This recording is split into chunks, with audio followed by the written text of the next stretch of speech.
السلام عليكم ورحمة الله وبركاته. يلا نعمل أجنحة بطريقة حلوة وسهلة وبسيطة. معايا كده بصلاية كبيرة كده بشرينها أو ضربينها في الكبة. هنزل عليهم بملح وفلفل أسمر وبصل بودر، وهننزل عليهم بسماق، وهننزل عليهم بزعتر وجنزبيل. هدوبهم كده كلهم مع بعض زي ما انتم شايفين كده بإيدي كده لحد ما التوابل كلها تدوب كده مع البصل. هنزل بقى بالطماطمية وهعمل نفس الموضوع، هخلطهم كلهم في بعض. بعد كده هنزل بمعلقة من الصلصة، هكون بقى محضرة الجناحات بتاعتي، غسلاها كويس وعاملة لها كده فتحات زي ما انتوا هتشوفوا. بصوا الجمال، طبعا نضيفة ولازم تكون طازة.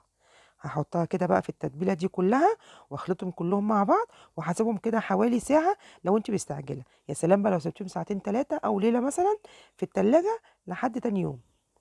هبدأ بقى احضر الصينية بتاعتي. ده مفرش سيليكون، لو ما عندكيش مفيش مشكلة، بس بصراحة ما بيخليش الاكل يلزق، وبيدي الفتحات دي بتدي للاكل ان هو يستوي من تحت ومن فوق زي ما انتوا هتشوفوا كده. طبعا الفرن بتاعنا ساخن موجود.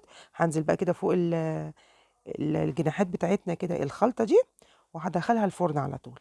بصوا، هي اصلا شكلها لوحدها كده يتاكل من غير ما تستوي. ايه رأيكم في الجمال؟